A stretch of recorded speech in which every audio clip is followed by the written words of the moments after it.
we have everybody with us. We have a quorum, which is good. And I'm looking for Tracy though. I know, I'm wondering where Tracy is. You know what, I'll text her. Okay, thank you.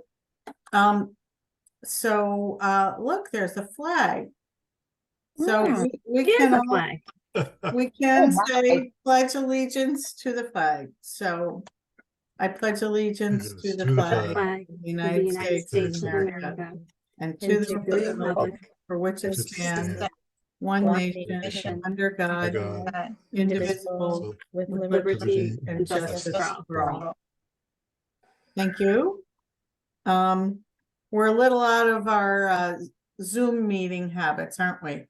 So, I know we learned during COVID that we can't all be on speaker when we do that. At any rate, I would entertain a motion to approve the minutes from the September 20th meeting. So moved. A motion made by Mark, seconded by Brendan. Is there any discussion? No. Okay, all those in favor of approving the September 20th minutes, please raise your hand. Do I see everybody's hand? Yep, okay. Thank you.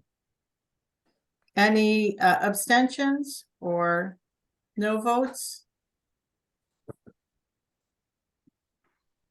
Okay, and we do have Ilda with us, so please note that she joined the meeting. Thank you. So is there any public comment during this meeting?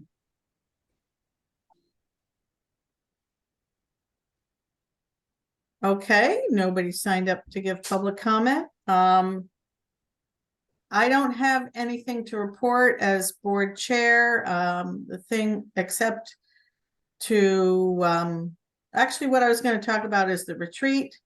But we have that on the agenda under the superintendent's report, so I will hold until then. So I'm going to hand it over to you, Tracy. Hi, good evening. I realized I was about a minute late logging in, but all my clocks are different than I have to fix that, so I apologize. So I only have really one thing on my superintendent's report aside from just a reminder about the board retreat, and that is the attendance and discipline biweekly data. I don't know if you want me to share my screen or if you all have your copies in front of you. It would be great if you could share the screen, please. Sure. So Holly, you have to stop sharing. Aww. And Madam Chair, can we tell adorable Paula to lower her hand so we can see her? Thank you. I'm sorry. I got my thing turned around.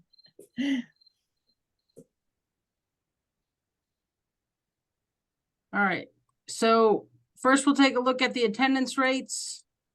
Again, the attendance we think in the month of September was impacted by the heat and those early dismissal days we had to call initially, but we can tell you from a chronic absenteeism rate, the district is actually down 5% from last year's total. September of 2023 is 5% lower than September of 2022. So we're off to a strong start in the attendance department. Any questions on attendance? Okay. Then in terms of our discipline, we're still gathering the data the same way we did last year in terms of our total incidents in school, out of school, and expulsions. We are down in all three categories. We have fewer in-school suspensions, out-of-school suspensions, and expulsions the month of September of 2023 as compared to last year at the same time. So. Well, it looks like there's more at the middle school. Which category, Mary?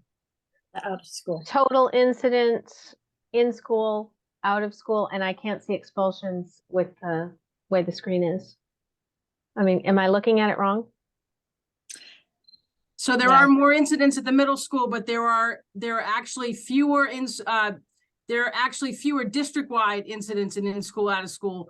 It is you are not looking at it wrong. There's no expulsions at the middle school. No, but it does look like the middle school is definitely an outlier. Everyone else went down and they went way up.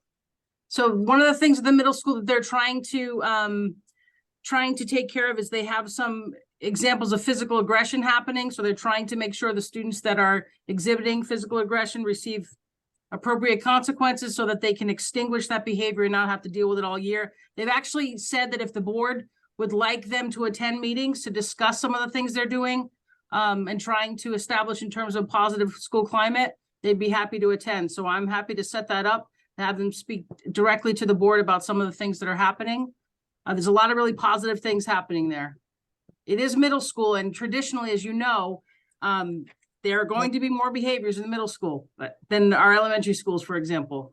Developmentally, that's what happens. I agree with you, Tracy, but I'm looking at, we went from 12 last year to 29 this year. That's, they're still both middle schools. And, we went from 7 to 12 in OSS. So it just seemed to be a major jump there. I'm Dr. gonna- Nordberg? please, I'm happy to invite them around to have specific conversations for you. I want to make sure people raise their hands when they're going to speak. So I see Katina next. All right. Yes, I think it's a good idea that the middle school staff joins us. And also, maybe we can also think, or they can tell us about what's happening by grade to see if it's the older school, older kids or the younger kids as that they adapt. Because then that could help us prepare them for the high school. If it's the 8th graders, etc., and see what prevention programs we're doing. Okay. Is there anybody else who would like to speak? So hearing what I'm hearing, and looking at Neil, go right ahead. and then Yeah, I'll say thank something. you. I just wanted to say too, I don't know if you want anything from Barrows or the high school, because to speak, because while we did see a spike the other way at middle school, those are dramatic decreases that should be noted at those two buildings. Interesting So maybe- point. I think that what we want to try to do when we're at our retreat is identify the areas that we want to dig in deeper on over the course of the year. And one of the things that we've already articulated is that maybe we hear from each school separately over the course of the year. And we could prepare for those. One thought is we could prepare for those. So if NatChog is coming at the next meeting, we can start to think about particular things that we'd like to hear about. If the middle school is coming, we could start to put together things that we'd like to hear more about.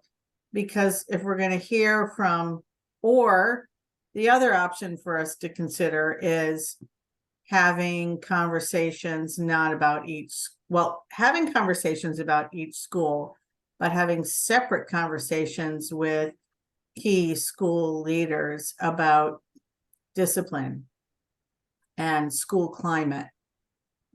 So I think I'd like the board to think about that more, and maybe on Saturday when we have our retreat, we can try to come to some consensus about the best way to move forward. Does that make sense to folks? I know I'm really interested in the board hearing from all of our principals and leaders. I think there should be far more engagement happening from the school leaders to the board directly.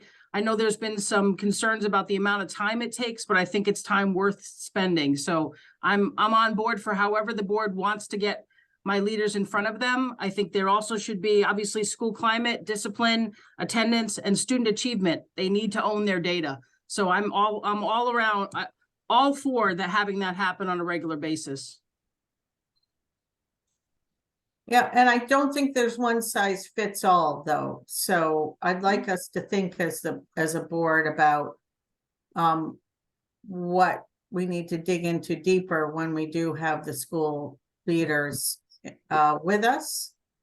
And we also need to consider whether or not there are other people representing the school than administrators that we'd like to hear from.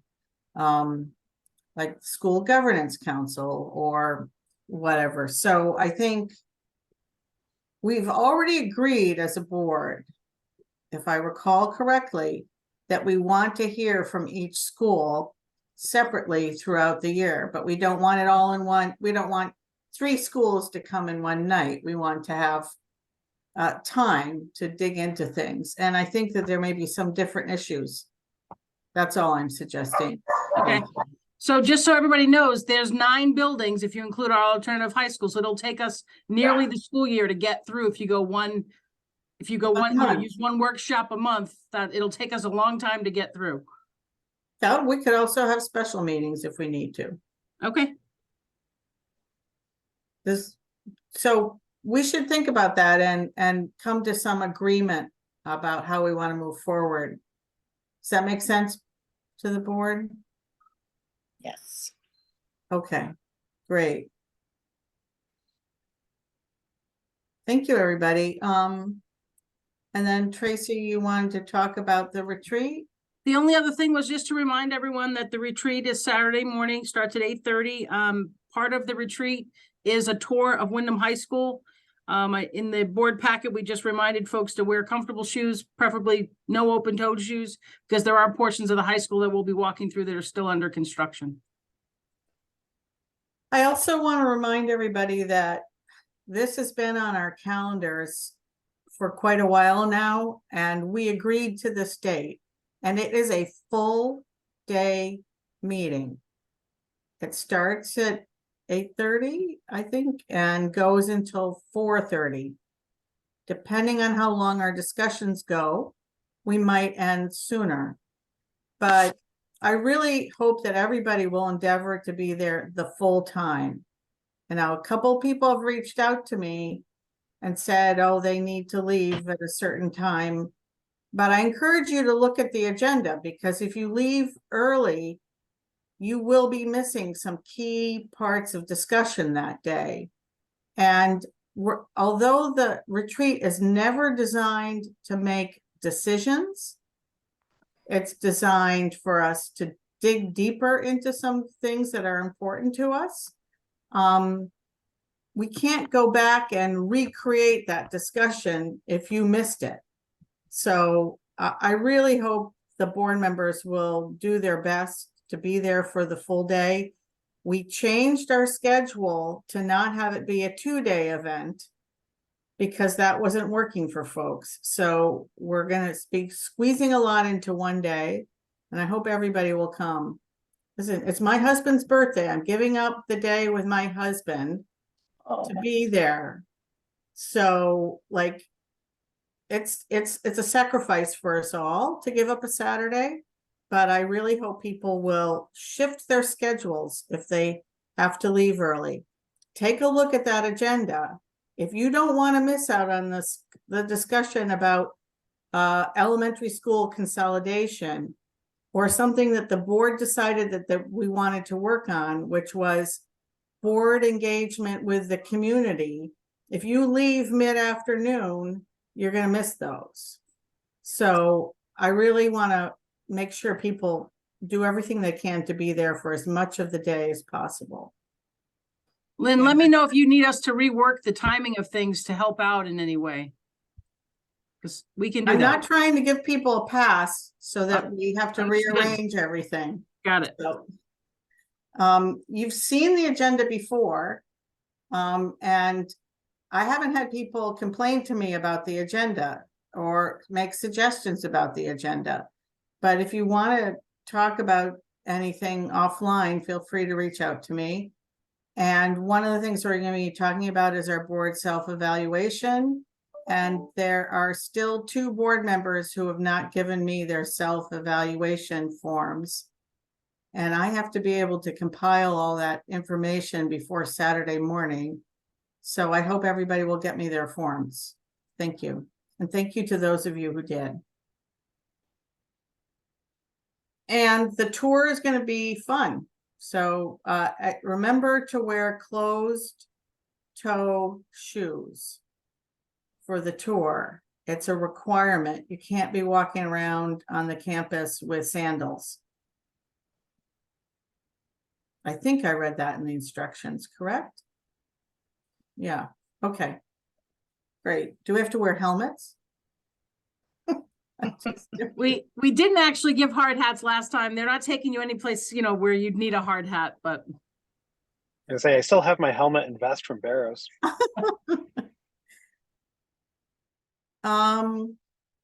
Okay, so thank you. I want to thank Holly ahead of time. I know she does a lot of work on the logistics for the retreat, and Tracy and her staff have to do a lot of work to get ready for the retreat, so I appreciate it. Anything on that before we move on? Mary, did you have your hand up? No, I was, ready to move on. Okay, okay. So now we're on to the second reading of proposed amendment to policy 5114.2, and we have Zach with us this evening. And this is the time we can discuss the proposed policy, but I think it might be a good idea to hear from you if you're prepared to sort of give us some grounding on why this is important. What are the key features of the proposal? Sure, absolutely. So essentially what we're trying to do is align the 2.0 policy with the restorative practices that the district is continuing to work on and work towards. And this change proposal that I've put together basically will put the accountability back onto the student athlete as far as improving their grades to maintain their eligibility. It is, I think, much more proactive in having the student move forward with their academic progress. So previously it was a hard rule of if you have a 2.0, you're on probation, and every kid that's on probation, you have to go to a tutorial 2 days a week. And we put something like 20 to 30 kids in a room together. And that was not productive. It turned into detention. We had teachers in there that were there to help and tutor the kids, except if you needed help in math and we didn't have a math teacher available that day, it doesn't really help you that way. The proposal that I've put forward here allows the student to make corrective actions on their own with the support of the teachers, their teachers, myself, guidance counselors, other school personnel, etc. But it allows the student to make corrective actions without being punished. And what we found was that to move your cumulative GPA, it takes more than one semester to make a big bump in your cumulative GPA. The other thing that it does is it gives an opportunity for teachers to have more input directly to the student, directly to myself, directly to the coach about students that may be struggling. And in there, in the proposal, it talks about a conferencing that would take place with the students where we would discuss kind of why they are struggling. Is it because of your attendance? Is it because you're tardy to class? Or is it because you're struggling in math, but you're doing really well in your humanities classes? So let's focus on getting support in science and math. So it really targets that support for the kid. The other thing that it does is it gives them an opportunity to move off of monitoring, as I call it, instead of probation. And that way in the previous policy, it was very, very difficult to get off of academic probation. So it's kind of like, we need to give them an opportunity to make an improvement. This policy is still one of the strictest still sets, I think, the highest bar compared to any other school in our conference. When looking at all of their academic policies, it still is one of the strictest. It sets a higher bar for everyone compared to all 18 other schools. So we still are maintaining high expectations for our students. We're not lowering the expectations. What we're doing is just creating a different way or a different avenue of support. It's more targeted support. Students are held more accountable, and we're allowing students to take charge of their own learning with this proposal. And that's I know that everyone has read the proposal, and so with that, I'll take any questions, or if anyone would like for me to explain anything further. The only other phrasing in there that I changed was suspended from team activities. I changed the definition for that so that students who were suspended still went to whatever team activity it is, whether it be a practice, a film session, pasta party, etc. They went, but they were not allowed to participate. And that is for two reasons. One, we are entrusted with the safety of these children after school, and to ban them from practice and then send them on their way for 2 hours on their own, unsupervised, when we are entrusted with their supervision, I think is irresponsible on our part. And two, we want students who need the support and are maybe making poor decisions to be around students that are making positive decisions. And there's something to be said about standing up in front of your teammates and saying, hey, I screwed up. I'm not doing as best as I could. I let you guys down. That's a very powerful message. That idea of accountability with our students. We're really trying to build that with our student athletes. So with that, I'll take any questions or any further explanations.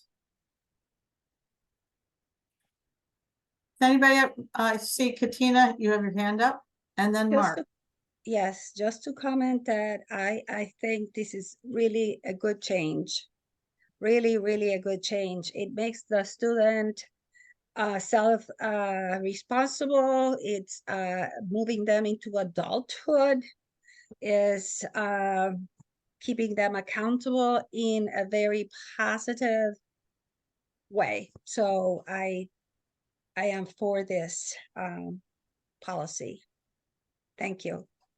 Thank you. Mark? Yeah, I basically have two questions, but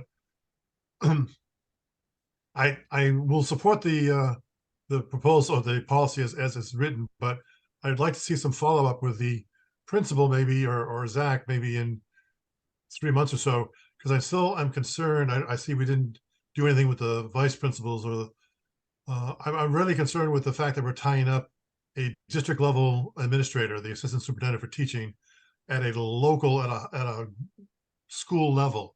I would hope my assistant superintendent is getting involved with all 8 or 9 of our schools. So I'd like to see more involvement with the local, but I'm willing to say, okay, I'll take the way you've written it up, but I want to see some sort of follow-up from the principal as to how well this is working, and if it's taking up too much of the assistant superintendent's time. The other concern I have, Zach mentioned our responsibility to the parents of the, that we have the kids still here for 2 hours. Don't we have a parent notification here? If I suspend your child from active participation in sports, I'm assuming we're going to send notice home to the parents so they're aware of that. Yeah. So to address the first part, I think is Holly, if you're the one sharing your screen, can you scroll down? Because this is the old language. I think, yeah, this is all the old language. If you could just go down. Down here is the new language. So it would not actually be the assistant superintendent. It would be myself, as I am the director of athletics, but I'm also the high school AD here. It'd be myself, and then it says shared with the head coach, principal, or the designee of the principal. So at the high school, Pam could designate someone or herself to be a point of contact on this. So it would not necessarily be tying up the assistant superintendent's time. That's another shift or change in this proposal.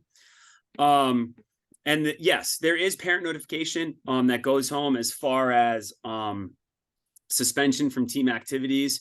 But as we know, if you have your student in football all fall, and you are a parent that's working, right? Your expectation is that if your student gets suspended, and typically when they're getting suspended from team activities in this manner, they're not making good decisions in multiple areas of their lives. So do we take time off from work? It falls on to, what do we do with that student for 2 hours? Do we just send them home? And again, the point is to not make the student or separate the student from other students that are making good and positive decisions, right? That's the bigger part here, with allowing them to be at practice but not participating, right? You are going to carry out the water bottles out to the team if you're suspended from team activities, right? The idea is that they are still connected to the students that are making the right decisions, that can help them. We've seen in the past with many teams that students supporting each other in the classroom and talking about different study habits and different things, helping with homework and things like that. We want them to be connected to the students that are making the right decisions.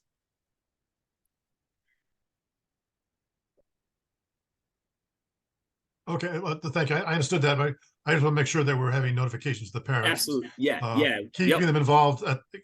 Obviously, this policy is all about keeping them involved, so I have no objections to that. Perfect. I was just, because OSS is essentially the same thing. We're not taking them out for 2 hours worth of practice. We're kicking them out of school for the whole day. So, but as long as we have parent notification, I can understand the need to keep them involved. I have no problems with that either. Perfect. Yep. Yeah, absolutely. There's parent notification. Is there anybody else who has any questions or comments on this?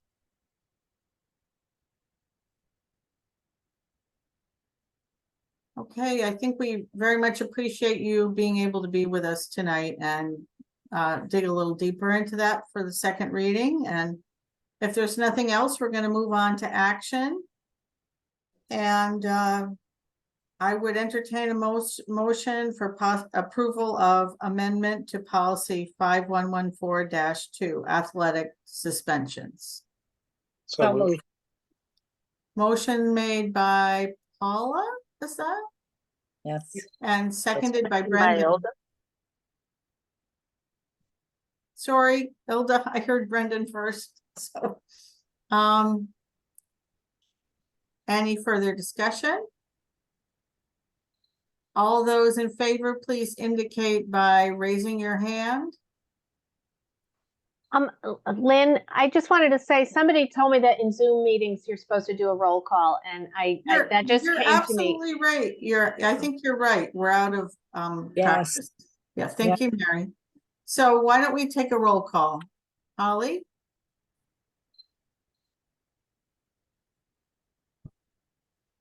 Lynn, I.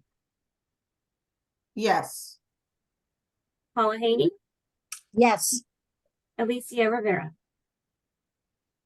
Yes. Bettina Cabana-Owen, Yes. Mary Gallucci, Aye. Brendan O'Neill, yes. Mark Doyle, Yes. and Ilda Ray. Yes. Thank you. Thank you. The motion is approved. And we're on to public comment. Is there anybody who would like to speak during public comment?